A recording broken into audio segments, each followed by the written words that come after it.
Patrizio Roversi, tutto il giorno che cammino per Bologna a cercarti e non sono buono di trovarti. Te devo portare un piatto di sardine, Saul. Ah, è sempre gradito. Questo qua che ho fatto me. Sì. Sono qua per questo, perché fai un assaggio Certo. per dimostrare che io non sono un avvelenatore. No, beh.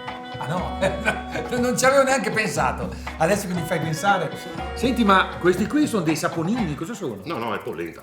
Ah! È polenta bianca, è una È rarità. polenta bianca, io vengo dalle zone della polenta gialla. Quindi come si pulisce bene una sarda? Allora, quando vai a prendere le sarde dal pescivendolo, per farle pulire devi mandarci una bella ragazza, così il pescivendolo si commuove e te le cura. Gli dai un'infarinata e le friggi sull'olio bollente. Che tipo di olio? Olio dei semi, olio di girasole, qualsiasi tipo, non olio d'oliva. Oh, ma aspetta. Ma olio di girasole pressato a freddo o estratto chimicamente? No, perché... Vabbè, dai, basta che non sia olio da macchina. Per fare il sughetto dove va questa cosa qui devi prendere cipolla, acqua e aceto, far bollire, che venga tutto... e ci metti dentro. Aceto come? Di mele, di vino, balsamico, che aceto usi? Aceto leggero io userei, probabilmente di mele. Ci metti i pinoli e L'uvetta. e fai strato, salsa, strato, salsa, strato, salsa. Lasci là per 3 giorni, 2 giorni minimo. Dai, davvero? Sì. Sì, perché deve... Posso? Certamente, vai. Comincio dalla polenta, anzi, dalla saponetta o... Ti do guarda così, un tocchettino qua, un tocchettino qua, ti metti insieme. Ah, insieme. Esatto, sì.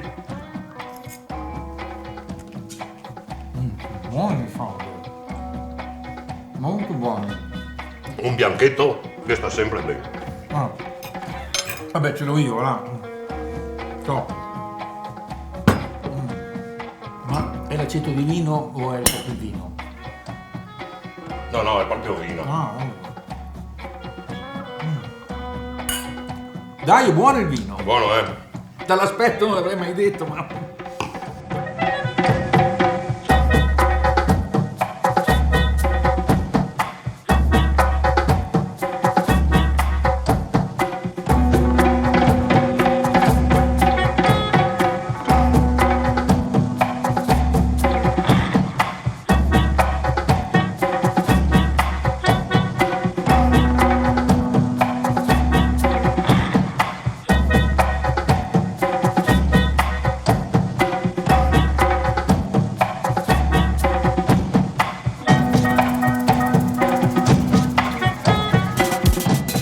Niente in ordine, tutto per a posto.